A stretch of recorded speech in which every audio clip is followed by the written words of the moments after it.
1등인가? 2등. 1등을 다투고 있어요. 돈의 역사를 통해서 말 그대로 이게 역사적 사건을 통해서 경제 위기가 어떻게 왔고 그렇죠. 그것도 어떻게 극복을 했고 뭐 그 금융 시스템의 붕괴와 뭐 다시 재건 이런 걸 다양하게 보시잖아요. 예, 그렇죠. 그걸로 보시면 그 흔히 역사는 미래의 거울이라고 하잖아요. 뭐 미래를 전망하는 데 있어서 일종의 시나리오를 제공을 해주는 거죠. 그죠. 과거에 있었던 일을 가지고 우리가 그죠. 시나리오를 예. 써볼 수 있죠. 그런 걸 보면 최근 우리나라의 경제 상황은 어떻게 보세요? 많은 전문가들이 또 그 요즘 환율, 원화 가치, 뭐 주가가 큰 폭으로 떨어지는 뭐 이런 거 보면 야 이러다 이제 경제 위기가 다시 한번 오는 거 아니냐? 예, 그걸 좀 구분해서 좀 우리 이야기하고 싶어요. 네. 그러니까 이제 국가 부도, 즉 1997년에 했던 것처럼 외환보유가 다 고갈되면서 나라가 외환시장에 대한 통제권을 완전히 잃어서 구제금융을 받고 살아나는 상황이 하나 있고, 그렇죠. 또 하나는 2008년처럼 불황은 왔는데 그렇죠. 경제 주권은 지키고 또 그 금융위기까지 연결은 안 된 두 가지 그렇죠. 경우가 있겠죠. 성격이 다르죠. 이거는 내부적으로도 문제가 있었고 97년에는 2008년에는 외부 충격이 네, 좀 그렇죠. 컸죠. 그래서 지금 제가 봐서는 뭐 만약에 불황이 온다고 하면 2008년처럼 외부 충격에 의한 불황의 스타일이 지금 나타나고 있다고 볼 수 있겠고요. 그렇죠. 왜 그러냐 하면 뭐 우리나라 경제 내에서 뭐 문제가 생긴다라는 걸 보여주는 가장 대표적인 징후들이 기업의 연쇄도산이라든가 또 가게나 또는 뭐 기업이나 이런 데서 빌려간 연체율이 막 급격히 상승한다든가 또 대규모 기업 집단의 파산 같은 뭐 이런 게 좀 있어야 되는데 지금 사실 안 보이잖아요. 그죠? 그렇죠. 몇 년 전 2012년부터 14년이 오히려 좀 그런 게 걱정이 되는 게 있었지. 최근 우리나라 대규모 기업 집단이나 가계부채의 심각한 연체 이런 건 안 보인단 말이에요. 그런 걸 생각하면 일단 내부 문제라기보다는 외부 충격이 오고 있을 가능성은 대비해야 된다. 이렇게 볼 수 있겠고요. 외부 충격은 뭐냐? 미중 무역 분쟁이죠. 그죠? 그렇죠. 미중 무역 분쟁 때문에 화웨이에 대해서 미국이 예를 들어서 제재를 가하는데 한국도 팔지 마라. 예를 들어서.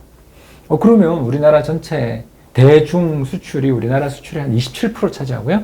그 중에서도 또 한 40에서 50% 사이가 전자제품, 부품이에요. 우리나라 그것만 딱 계산해봐도 전체 우리나라 수출의 13%가 대중국향 반도체를 비롯한 부품인데 그쪽에 상당 부분이 얼마가 후아웨이 가는지 우리 알 수 없지만 상당수는 글로 갔을 텐데 이런 것들에 대한 충격이 올 수 있잖아요. 그러면 실제로도 지금처럼 우리 반도체 제품 가격들이 둔화되고 하락하고 수출이 둔화되는 문제를 더 키울 수 있겠죠.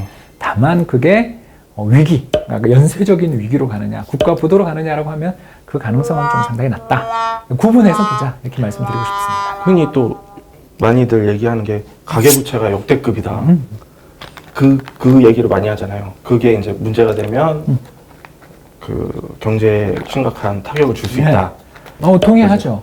GDP에 지금 100% 근처까지 가 있으니까 이제 BIS 기준으로 보면 96% 정도 돼 있거든요. 그래서 국제결제은행의 그 가계부채 통계나 이런 것들을 살펴보면 우리나라 가계부채가 최근에 많이 늘은 건 분명한 사실이다. 다만 전체 GDP 대비 국가부채, 즉 가계, 기업, 나라, 정부 이 세 가지의 총 부채는 한 200% 초반 정도로 전 세계 주요국 중에 낮은 편입니다. 왜 그런가? 이유를 알죠, 우리는. 그죠? 예. 2015년을 고비로 해서 정부의 부채가 계속 줄고 있어요.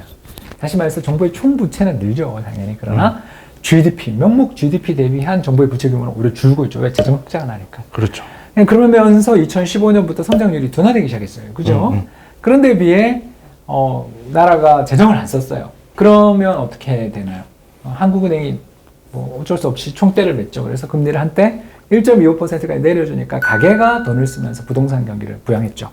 그래서 가계 부채가 증가했지만 경제 전체의 부채 비율은 굉장히 안정적인 거죠. 더 나가서 정부의 부채 비율은 굉장히 낮아요.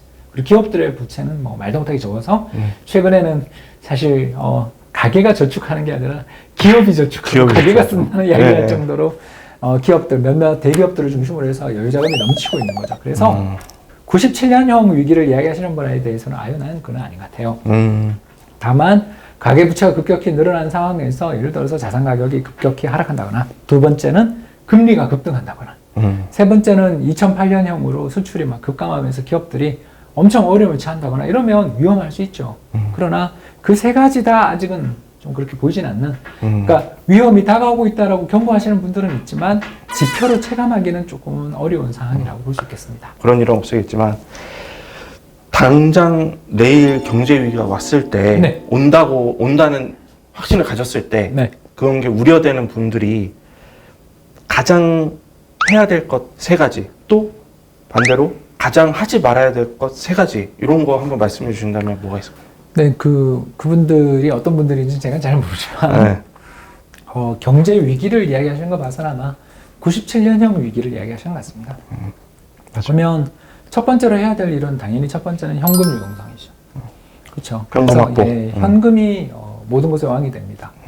그래서 1997년 외환위기 당시 우리나라 시장 금리가 25%까지 올라갔던 거죠. 아, 그랬죠. 그리고 뭐 삼성전자를 비롯한 우리나라의 주력 수출 기업들의 주가가 사상 최저치 또는 뭐 당장 삼성전자만 하더라도 2만 원 밑에서 증자했던 거 기억나실 겁니다. 그러니까 그런 일들이 벌어지기 때문에 현금이 모든 것의 왕이 된다. 그리고 그 현금 중에서도 이제 두 번째가 달러 자산인 거죠.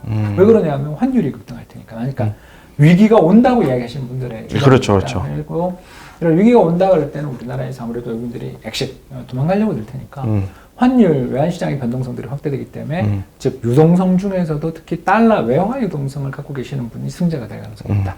그렇게 말씀드릴 수 있겠고요. 이제 세 번째로 해볼 수 있는 게 당연히 금이겠죠, 그죠? 금. 왜냐하면 전 세계적 위기다 이러면 금값은 빠질 수 있습니다만 한국만 뭐 조정을 받는 위기다라고 저는 느껴지는데 그분들의 얘기를 들으면 그렇다면 금도 상당히 좋은 대체 자산이 될 수가 있습니다. 왜 그러냐면 환율 급등하는 만큼 국제 시세에 따라 금값도 올라가는 그렇죠, 그렇죠. 네, 그런 특성들을 지니고 있고 또 그분들이 이야기하는 위기가 어떤 위기인지는 제가 모르겠습니다만 예를 들어서 사회 질서까지 어지러워지는 상황이 온다면 사실 금만큼 자산에서 가장 휴대하기 좋으며 환금성이 높은 어딜 가도 항상 자산에 그런 자산이 없다라는 측면에서 세 가지 자산일 거고 하면 안 되는 일은 첫 번째 부채를 지는 거죠. 이자율이 올라갈 거 아닙니까? 그렇죠. 이자율이 올라가는 상황에서 이자 부담들이 계속 커질 수밖에 없는데 빚을 내서 뭘 한다라는 거는 되게 위험한 거죠. 그렇죠. 특히 빚을 내는 것 중에서도 가장 위험한 게 뭐냐면 외화 대출이죠. 2008년 엔화 자금 대출 기억나세요? 그 어떤 일이었어요? 네, 그때 전 너무 당시 너무 어려가지고 상당히 많은 의사 선생님들이 여러 가지 진료 장비들을 일본에서 수입을 하면서 이 엔이 계속 약세니까 엔화로 돈을 빌려서 대출을 받아서 그 기계를 사신 거죠. 엔화로 대출을 받아서? 그게 가능했습니다. 그치, 엔화 결제를 해가지고. 네, 왜냐하면 그 엔화 그렇죠, 일본 거니까. 일본 기업들 제품을 샀으니까. 근데 환율이 급등하면서 외화 대출 받으신 분들이 얼마나 고생을 했을지 상상이 가지 않습니까? 그때 100엔에 기억나시겠습니다만 1,400원, 1,500원까지 갔습니다. 그러니까 그 자리 700원이 1,400원, 1,500원 되니까 너무나 큰 부담을 지지 않았겠습니까? 그래서 부채를 많이 지는 게 되게 위험하고 부채 중에서도 특히 외화 부채들 이런 것들을 하는 게 가고 당연히 이제 그 다음이 내구재를 사는 거겠죠, 그죠? 왜 유동성이 중요하다고 그랬는데 큰 돈이 묶이는 게 결국 내구재는 우리가 뭐 흔히들 이야기하신 것처럼 집, 자동차와 같은 좀 불황의 값이 제일 빠지는 게 그렇죠. 사실 중고차 값이 불황에 많이 빠지고 그렇죠. 집값이 뭐 급매가 나오잖아요. 그렇죠, 그런 그렇죠. 것들이 나올 수 있기 때문에 그러니까 또 이 자산들이 문제가 되는 게 대부분 현찰로 바로 그걸 사시는 분이 대부분 없고 부채를 통해서 그렇죠. 하니까 대출 끼고 사죠. 그러니까 그런 것들을 하지 말라. 그래서 이제 급박한 위기가 눈앞에 왔다. 내일 위기가 온다라고 주장하시는 분들에게 물으면 이제 결국 공통적으로 나올 답이 아마 부동산 사면 망한다. 당신은 부동산 사면 망한다. 이 말을 하고 싶어서 그런 극단적 전제를 둔 게 아닌가 보여집니다. 그 지코노미 우리 작년 10월에 출범해가지고 급격히 성장을 하고 있는데 그 우리 홍 박사님이 결정적인 기회를 해주셨어요. 그 우리 역대 동영상 중에 맞다. 1위. 맞다. 조회수 1위가 우리 거예요. 아세요? 알지. 열쇠. 나 다 봤어요.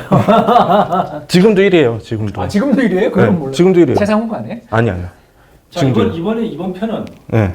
자 클릭수 100만을 어떻게 봐야 되는 이게 왜냐면 20세 찍으셨잖아요.